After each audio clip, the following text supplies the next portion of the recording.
Badar ya. Saya menceritakan salah satu busyra yang Allah berikan kepada saya 2 tahun lalu dan saya simpen 2 tahun. Tapi ternyata guru saya mengatakan, ceritakan itu dalam majelismu. 2 tahun saya tahan itu. Setelah beliau mengatakan, ceritakan, baru saya ceritakan. Kebetulan beliau mengatakan, ini ada kabar kalau Habib Umar dan beberapa wali di Yaman mimpi. Karena menyampaikan orang soleh, saya kira benar. Ya, maka tanpa itu pun saya nggak ada urusan. Itu cuma syawahid dalam ilmu dalil. Saya hanya menceritakan mimpi saya. Kebetulan kalau emang sama dengan mimpi Habib Umar, alhamdulillah. Jika tidak, saya minta maaf sudah menyebut nama beliau. Ya. Kemudian ada yang mengatakan, oh itu bukan uslub. Oh berarti ini masih akal-akalan antum. Bukan uslub Habib Umar, masih akal-akalan antum. Coba tanya sendirilah. Ya. Benar nggak? Saya kan dapat kabar. Kita dapat kabar. Ya, saya waktu itu karena masih asik dengan ahwal rohani itu, melupakan kaidah ilmu hadis yang selama ini saya terapkan. Ya, mencurigai semua berita. Ya, karena yang menyampaikan orang soleh, saya percaya aja. Saya sampaikan. Tapi teman-teman, jika seandainya mimpi itu tidak benar, tapi pesan Habib Umar itu benar untuk membaca Al-Kahf. Ya. Tadi pun sebelum kesini saya putar lagi YouTube-nya bahwa Habib Umar benar-benar berpesan untuk membaca 10 ayat awal dan akhir. Ada 3 riwayat, awal, akhir, dan 3 awal pertama. Tapi guru kita punya yang ketiga. Sir surat Al-Kahfi ada di ayat terakhir. Ya. Apa ayat terakhirnya? Ya.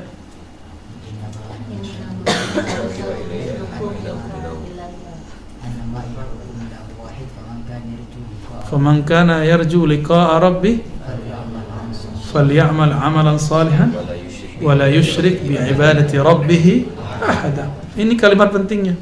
Wa la yusyrik bi ibadati rabbih ahada. Enggak boleh syirik.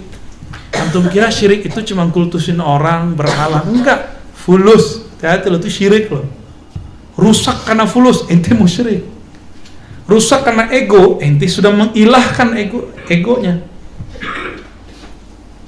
Nah, jadi jangan kemudian karena masalah gesekan-gesekan sedikit kita kacau ya. Baik. Jadi seandainya nanti kita tunggu nih, kan ada murid Habib Umar juga di sini, Sidi Musa, ada beberapa kan yang sudah ketemu. Saya ketemu cuma di muktamar ya. Tapi ana muhibbu. Saya sangat cinta dengan beliau dan sangat ta'zim dengan Al-Habib Umar. Ya. Kalau ada yang dapat berita yang lebih sahih, silakan kabari saya. Nanti kita revisi. Ya. Kan dalam kaidah usul fikih dan usulul hadis, jika ada yang menetapkan, ada kabar yang menafikan, yang didulukan yang mana? Al-musbit muqaddam ala nafi. Yang positif lebih didahulukan daripada yang negatif. Karena bisa jadi misalnya nih, antum nggak dengar, aneh dengar. Siapa yang benar? Yang dengar dong, gitu. Iya.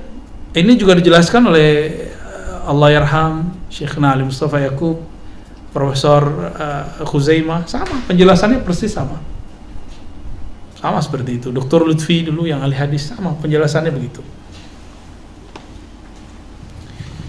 Jadi seandainya itu tidak benar, saya hanya bercerita tentang pengalaman rohani, ya, dan antum tidak ada kewajiban mempercayainya. Ya, itu cuma busyra, lahumul busyra fil hayatid dunya. Ya, la tabqa minal mubasyarat ila ru'ya salihah. Tidak tersisa dari kamat, ya, daripada nubuah kecuali ru'ya. Semoga itu ru'ya salihah. Ya, karena penciriannya nggak bisa lupa. Kayak kita masuk ke alam lain, kayak kita hidup di alam itu, seperti saya duduk kayak sama kalian ini. Seperti itu, nggak jauh beda. Bedanya beda dimensi aja. Dan nggak berlebihan kok. Ya, mengingatkan ini nggak berlebihan. Kenapa?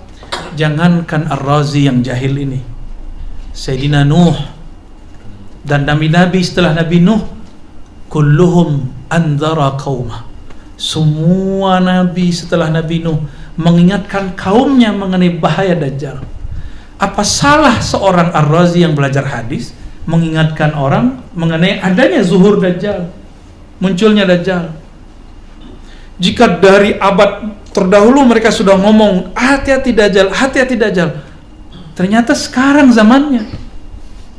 Antum masih santai, Pak Kiai masih santai, para hafiz masih santai, ahli hadis masih santai, ahli tarekat masih santai, sufi, salafi, jemaah tabligh masih santai antum. Ya salam, ya. Berarti tidak mengikuti sunnah Nabi Muhammad SAW.